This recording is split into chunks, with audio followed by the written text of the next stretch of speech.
Good afternoon, children. Today we are going to start with a new chapter and its PYQs, that is your haloalkanes and haloarenes. So let us begin without any further delay. So there will be few questions on your screen, and what you are going to do, as usual, you are going to pause it and try the questions. Okay. So the first question on your screen and try.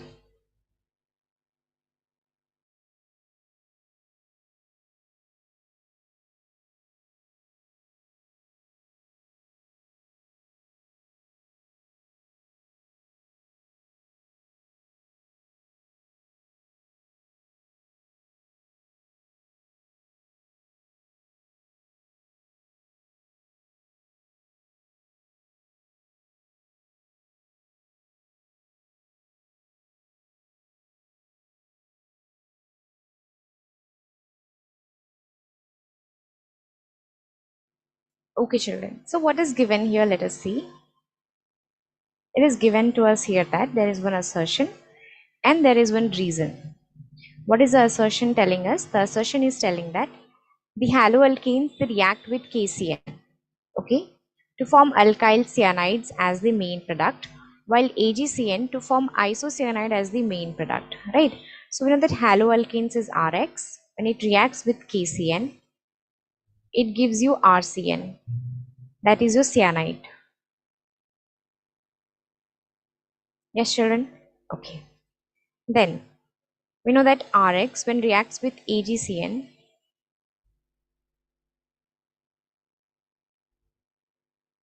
it gives you isocyanide. Yes, it gives you isocyanide, right? So what is the reason behind KCN forming cyanide and AgCN forming isocyanide? We know that KCN is completely ionic.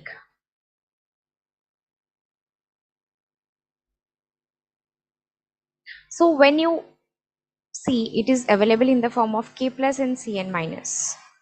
Yes. Now in this compound, both C and N have equal tendency. They can both react, right? Both can react. But if carbon reacts, we are going to form a carbon-carbon bond. Whereas if nitrogen reacts, we are going to have a carbon-nitrogen bond. As we know that carbon-carbon bond is very much strong, that's why when you react with KCN, you get a cyanide. Right? Then talking about isocyanide. So what happens? AgCN is basically covalent. So it does not dissociate into Ag plus or Cn minus. So the negative part will always lie towards nitrogen.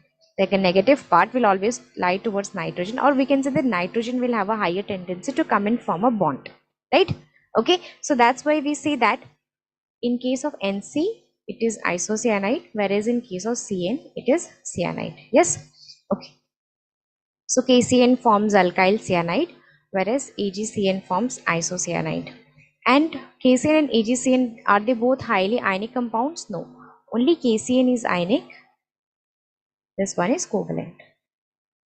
Yes, children. So can I say that the assertion is true, but the reason is false? Yes. And that is in which answer, children? That is in option A. Yes. So option A is going to be your correct answer. Option A is going to be your correct answer. I hope everyone understood this. Yes. Okay. Let us move on to the next question then.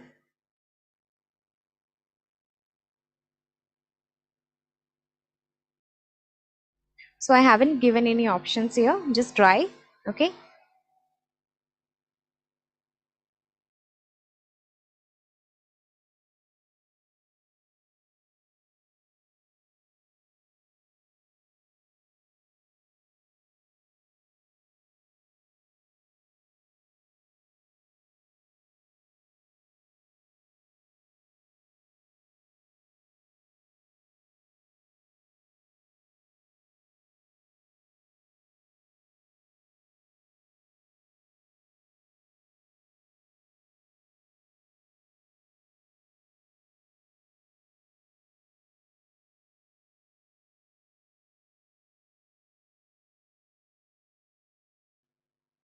Okay, children. So let us see here. So we see that this is halobenzene. To be precise, this is bromobenzene.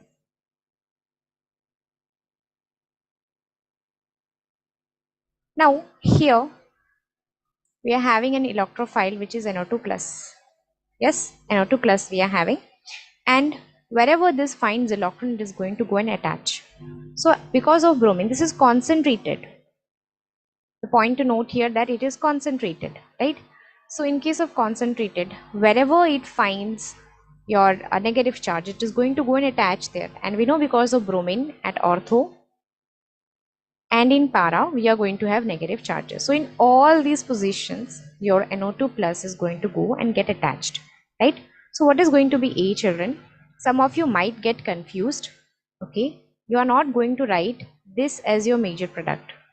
If you write this as your major product, this is wrong. Yes. Why? Because as it is concentrated, so it is going to occupy all the places.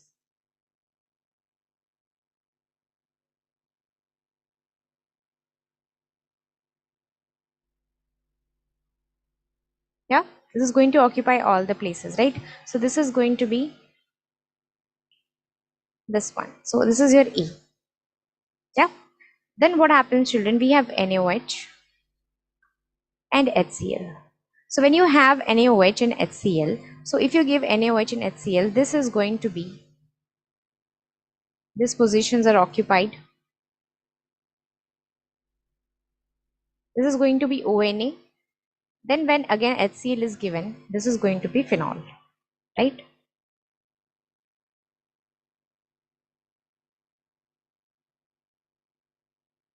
So can I say this is one, two, three, four, 5, 6.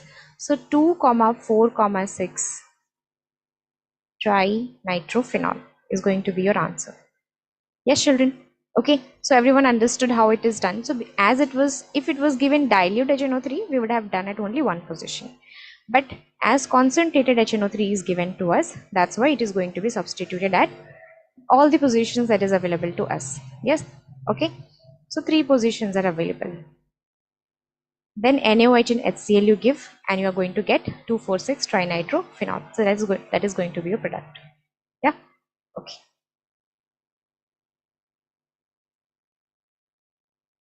Next question on your screen. Try everyone.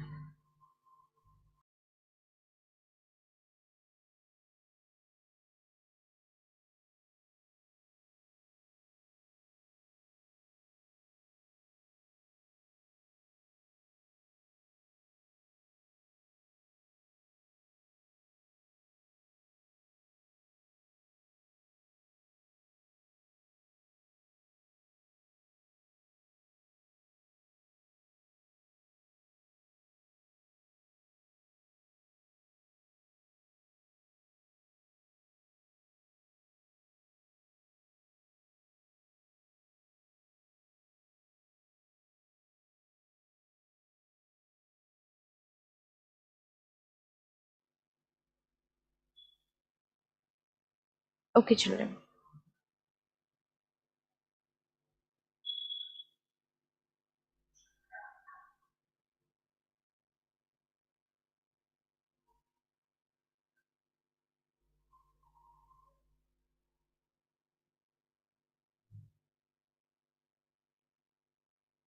Okay. So the first step, that we are given an alkyl halide, we are given an RX. What is the first thing that you are going to remember? That whenever you are given alcoholic KOH, and you can be given aqueous KOH. In case of alcoholic KOH, children, we'll have elimination reaction. In case of aqueous KOH, you are going to have substitution reaction. When you have elimination, you are going to have alkene. When you have substitution, you are going to have alcohol. So accordingly, you are going to solve, right? So what is given here? It is given alcoholic KOH. So you are going to remove HBr and you are going to form a alkene, right? So let us see.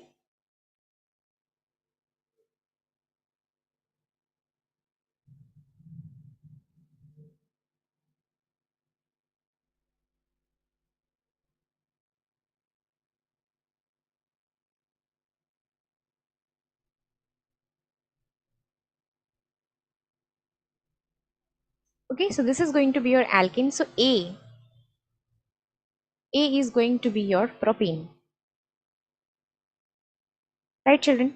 Then what is being done? We are providing HBr. We are giving HBr. Now I'll erase the first. No, we'll keep it.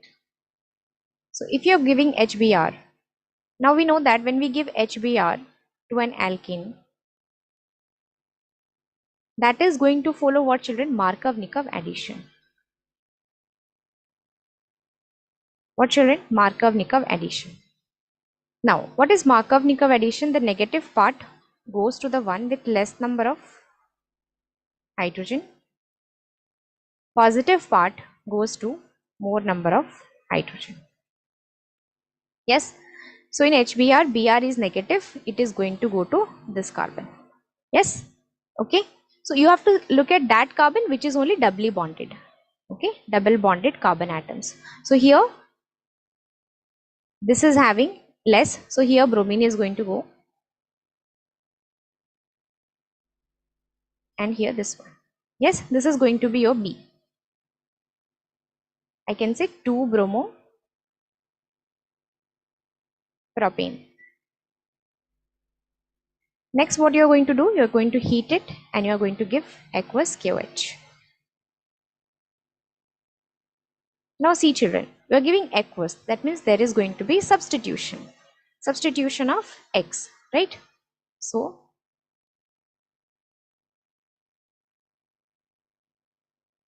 and this is what, children? This is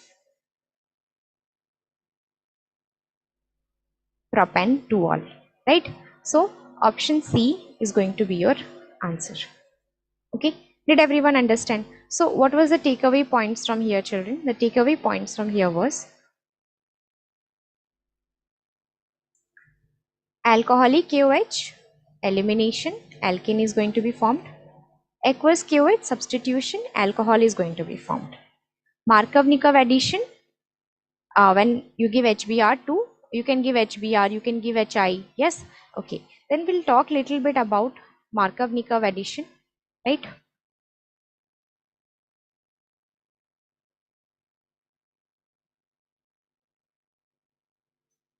Talking about Markov-Nikov addition, children, this is done in case of alkenes. You add HX. Now, here the part is positive and this part is negative, right? This is going to go to that carbon which is less number of hydrogen. This will go to more number of hydrogen. Now, less more we are talking about the doubly bonded carbon atoms.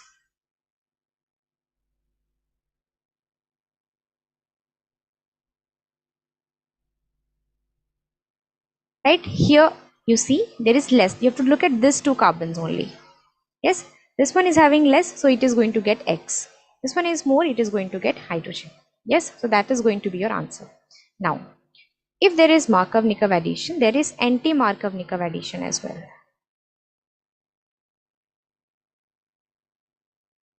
There is anti-Markov-Nikov addition as well. So what is anti-Markov-Nikov addition, children? It is just the opposite of this one, but here only HBr is used and peroxide is used. Negative goes to the one with more number of hydrogen atoms. This goes to the one with less number of hydrogen atoms. Yes. Okay, children. Yes. So I hope you all understood what is Markov-Nikov addition, what is anti-Markov-Nikov addition, where does it happen. So these are the things that we understood from here. Okay.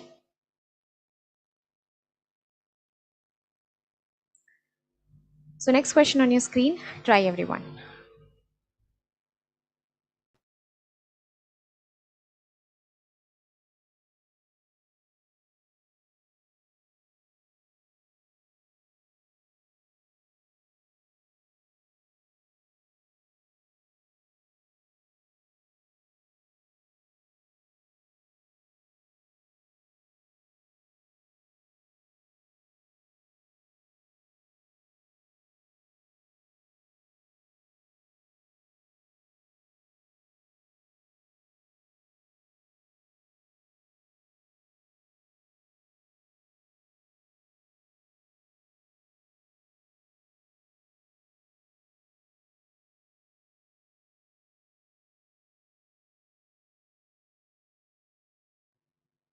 Okay, children, let us see. Two statements are given to us here. The first statement says that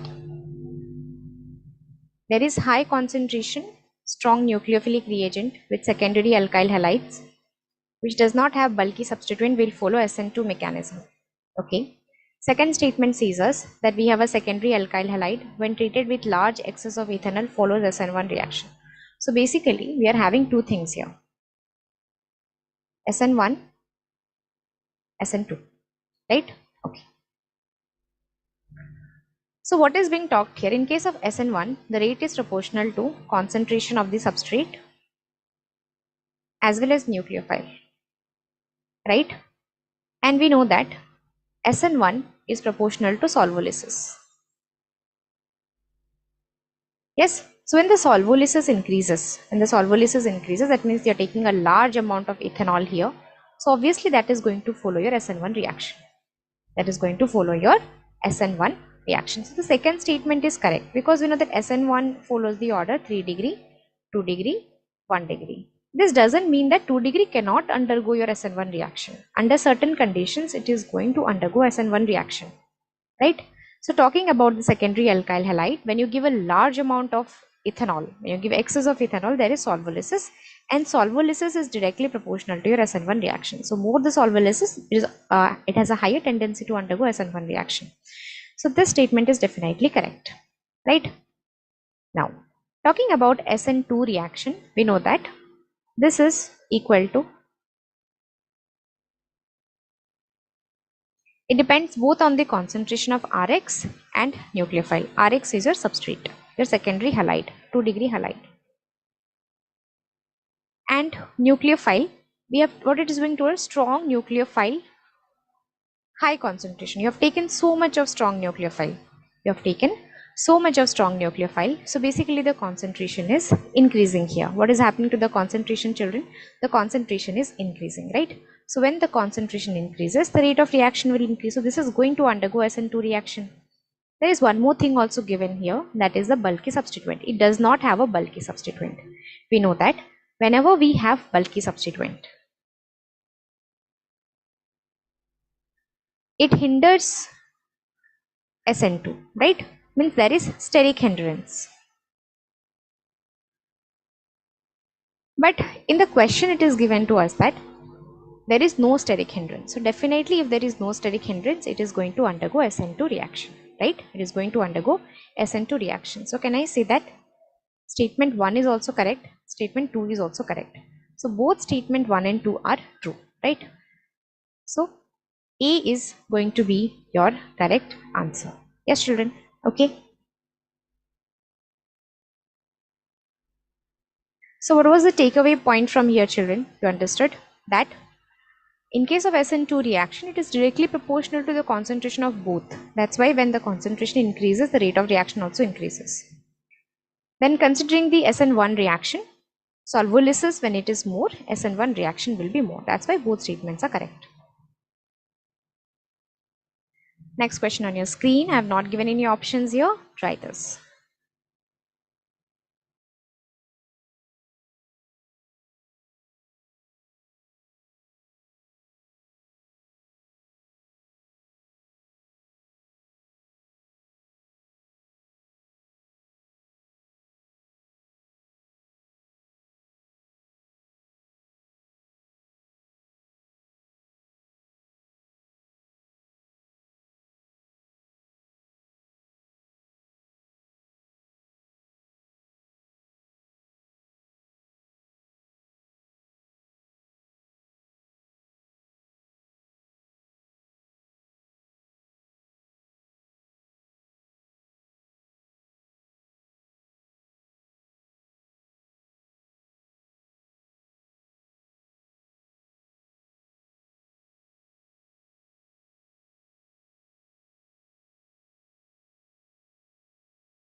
Okay, children. So let us see.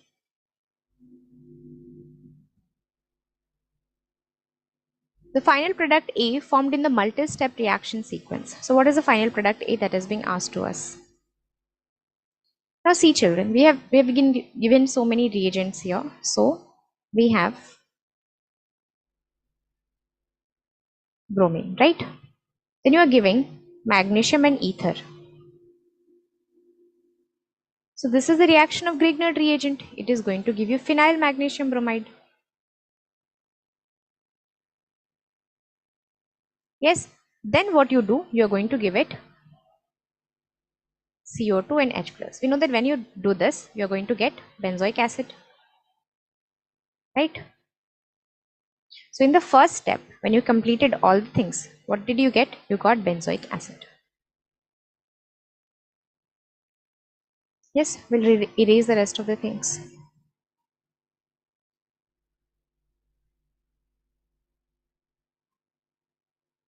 Now children, will take this one.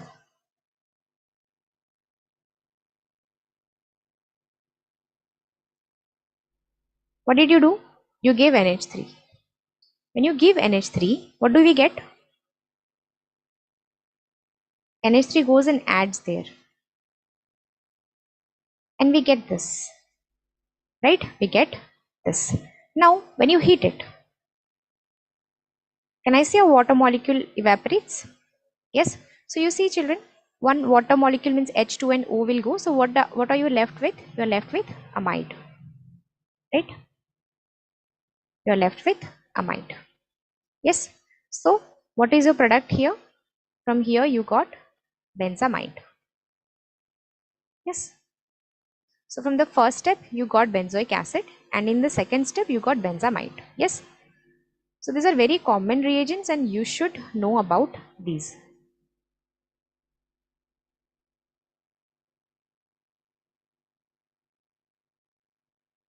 Then what is given? Let us see. To that, what we got,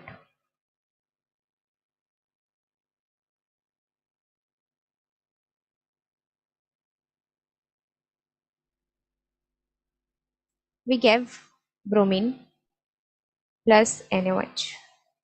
Yeah. Okay. So can anyone tell me what reaction is this? Yeah. So can I say this is Br2 and NaOH if you see this is Hoffman bromamide reaction?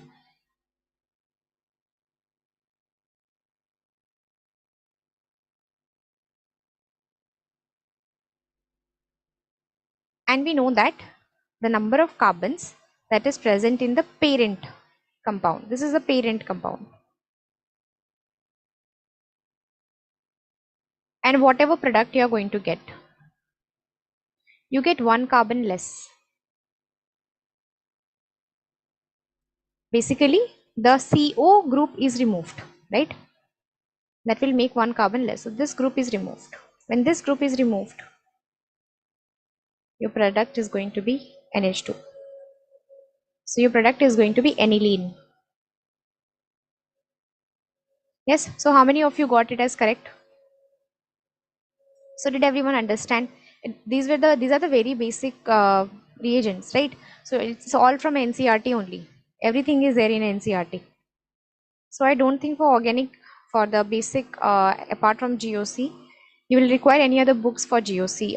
For GOC, you will require some other concept apart from NCRT, right? You are going to need some other things. But for this, you don't need, okay? For these all chapters, you don't need, right? Okay.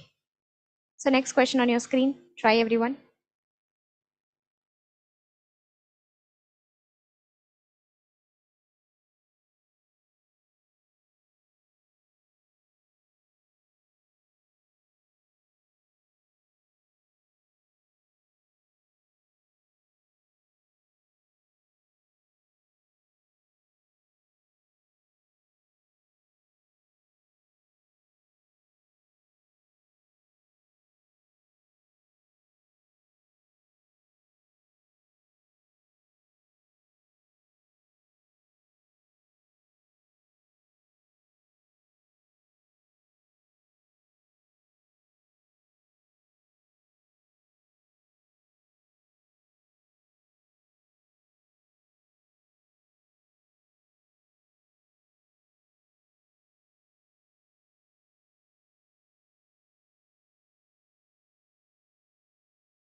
Okay, children.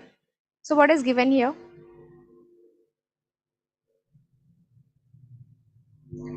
Given below are two statements. One is labeled as assertion and other is reasoned. Okay. Then it is given that the first statement that is given to us, it is an example of allylic halide. It is an example of allylic halide.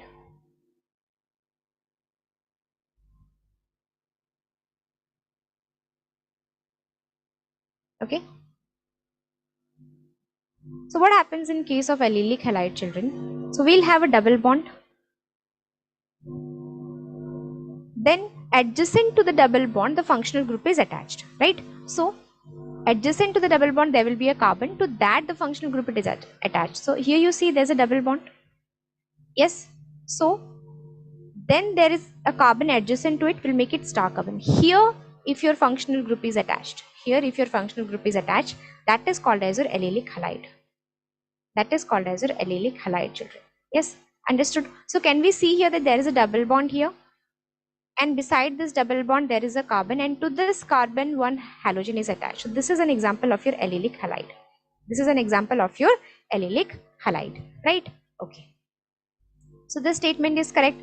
Allylic halides are bonds in which halogen atom is attached to sp2 hybridized carbon atom. Is this carbon sp2 hybridized, children? No. This is sp3 hybridized. So can I say that this one is correct, but this one is wrong, right? Yes. So we see that adjacent to this carbon is your sp2, but this carbon is your allylic carbon. Yes, and that is not sp2, that is sp3 hybridized. So the first A is true, but your R is wrong, right? So again, try this question, children. I'll turn off my video.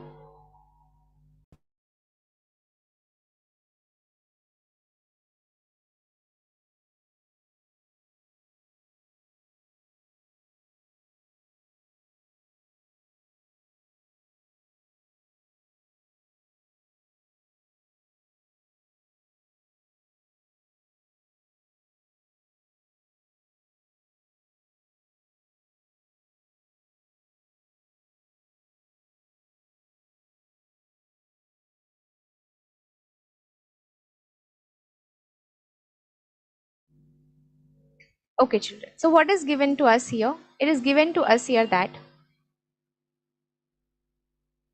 alkyl halide is converted to alkyl isocyanide, right? Suppose we have Rx, we want to convert it into R and C. We just saw now before some time that which reagent is going to help us to convert alkyl halide into alkyl isocyanide, and that is what, children, we saw that if there is KCN, then we get cyanides, right? But if we are having AgCN, we get isocyanides, right? We get what? We get isocyanides, right? Okay, so this is going to be your answer, and as you can see in the option, we are having AgCN. Yes, okay. Moving on to the next question. Try this.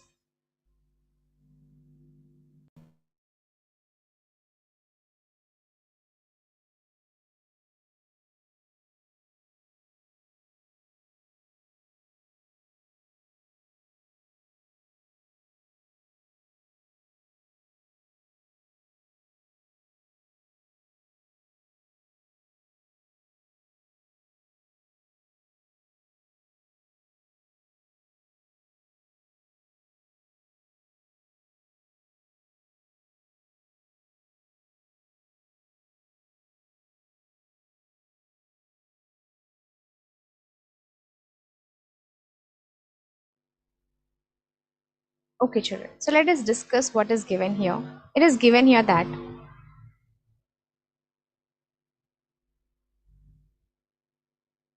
given below are two statements. One is a assertion A and another is reason R, right?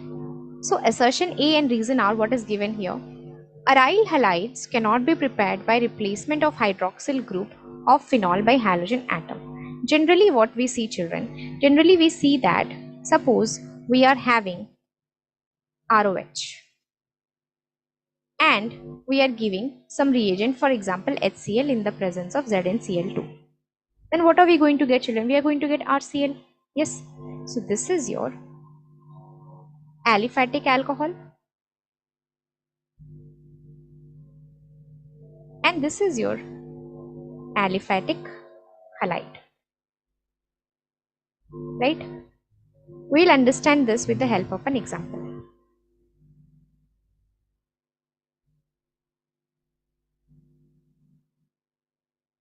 You're going to get this, right? But if you are taking this and you give the same reagent,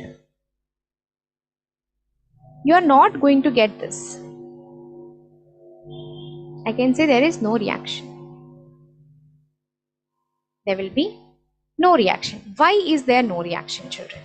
So that is being told here. They cannot be prepared. So this statement is correct.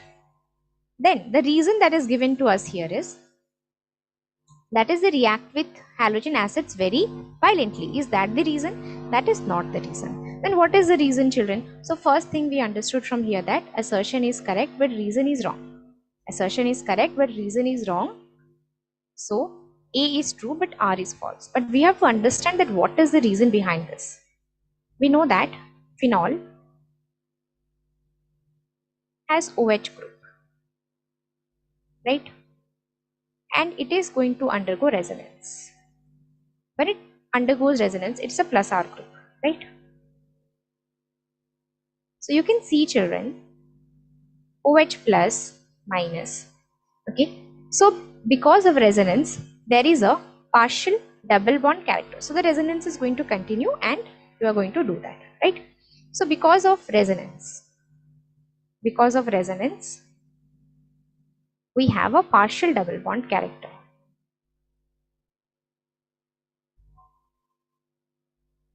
We have a partial double bond character, right? So because we have a partial double bond character, okay, this bond cannot be broken easily. The reagents that we take, they are not strong enough to break this bond easily, right? If you are taking HCl and ZnCl2, they are not strong enough to break this bond. Yes, they are not strong enough to break this bond. That is the reason that they cannot be formed, not that they are reacting violently with acid. Yes, so because of partial double bond character. Yes, okay, due to resonance. So next question on your screen, everyone, try. Let me check. Do you have any doubt as of now? Let us see.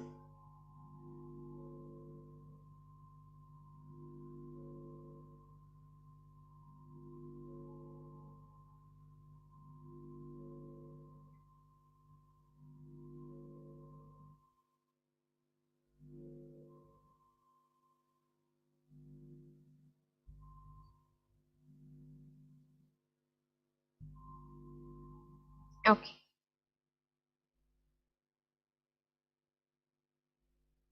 So let us see, children. What is given here in the question?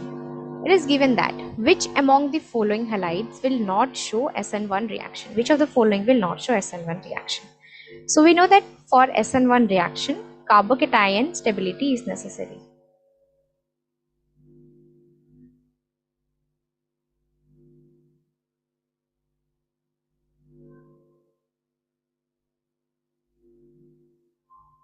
Yes, carbocation stability is necessary. Yes, for SN1 reaction, what is necessary, children? Carbocation stability.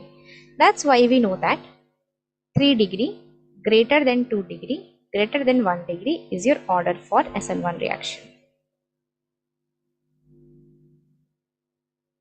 We also know that benzyl is a more stable carbocation as compared to allyl.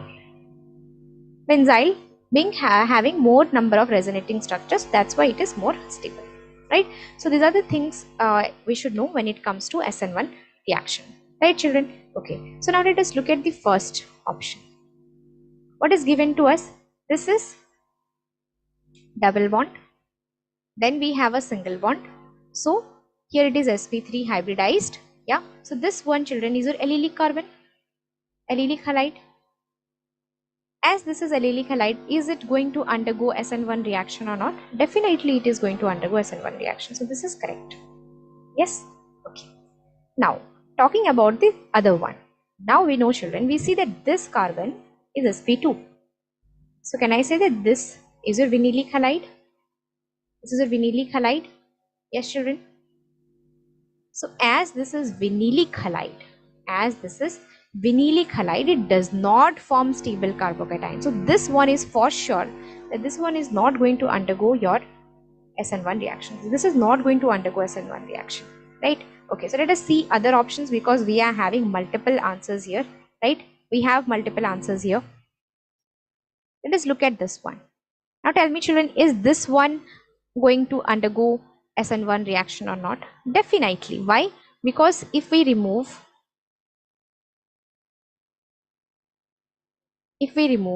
chlorine from here, this is going to give us CH2 plus. This is going to give us CH2 plus, which is your benzylic halide.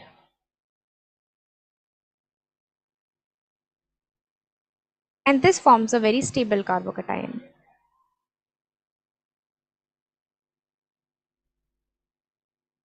So this is also going to undergo your SN1 reaction.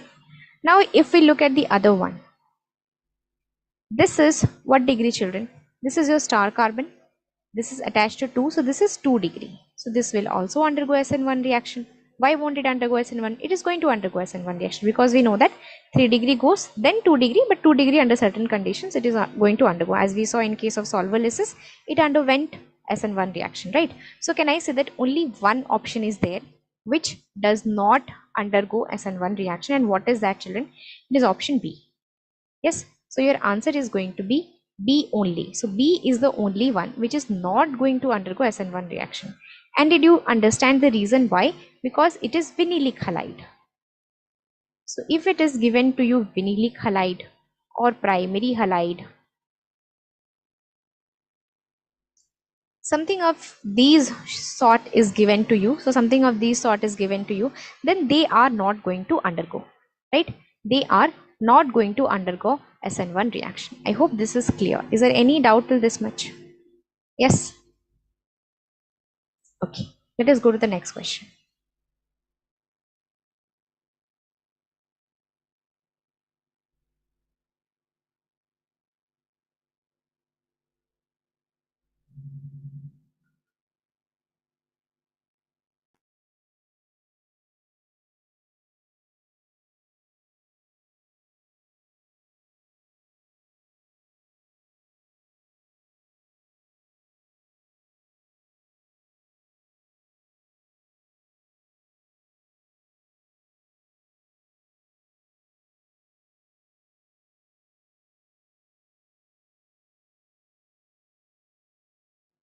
Let us understand this question, children. What is given here? Let us see.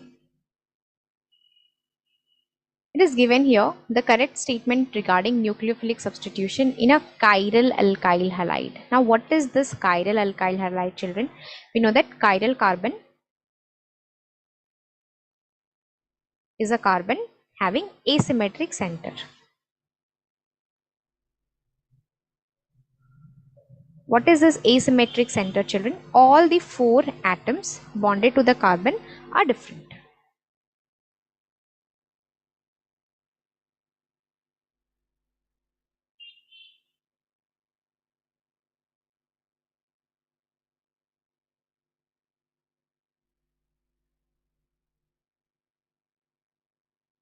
Yes, children. All the 4 atoms which are bonded to the carbon are different. Then that is called as your asymmetric center. That is called as your asymmetric center, right? Okay. So now, whenever there is an asymmetric center, so what happens? It is asking us, suppose SN1 reaction it can undergo and SN2 reaction it can undergo. So there are 2 things that can happen. So in which case you are going to get retention, in which case you are going to get inversion, where are you going to get racemization? So that is being asked to us here, right? Okay. So we know that, children, in case of SN1 reaction, we get a planar carbocation.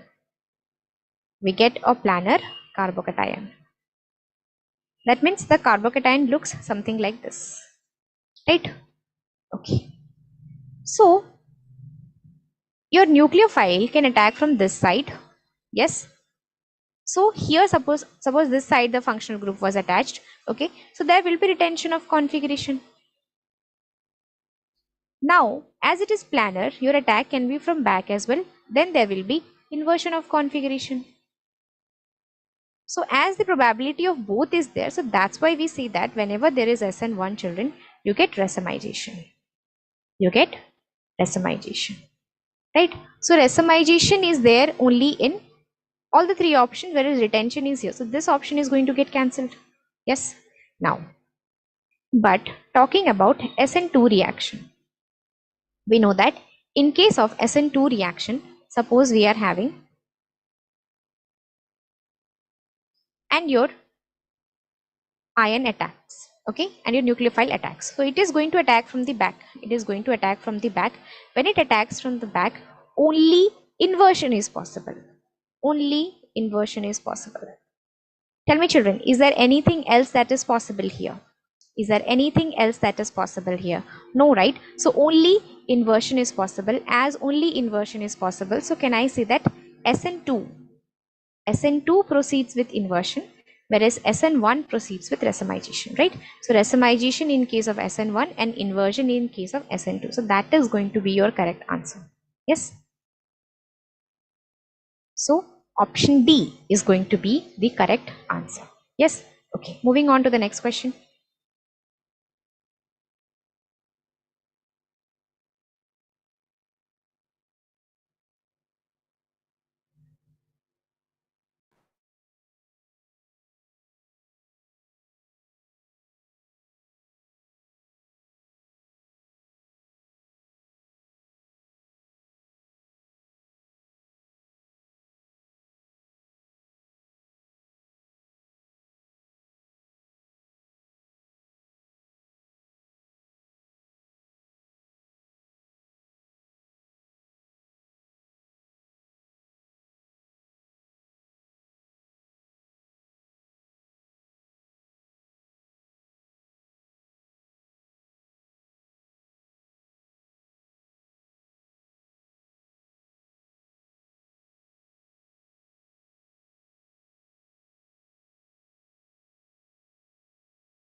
So what is being asked to us here, children? The major product in Friedel-Crafts acylation.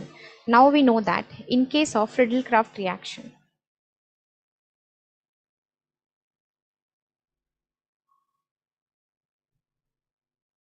we are having two things. One is your alkylation and another is your acylation. Okay. So in case of alkylation, suppose you have CH3Cl, and in case of acylation, suppose you have CH3C double bond OCl. CH3C double bond OCl. Then here CH3 is going to attach, and from here CH3CO is going to attach. This is your acyl group, right? And always we know that your para, ortho and para product is formed, and out of that para is the major product. Para is the major product. So as para is a major product, it is formed during Friedel-Crafts acylation. So can we see that this one here is a major product, because this is para, yeah, this is meta, and this is something of not relatable to us. So this is going to be your major product, right? So your answer is going to be this one, children. Yeah, option 1 is going to be your correct answer, right? Yes. Okay, children. So that's what the part 1 of alkyl halides. Will be discussing some more concepts related to alkyl halides in the next class. And I hope that you are going to practice well till this much. And whatever doubts are there, you can mention it in the comment section. Yes. So until then, take care, children, and bye-bye.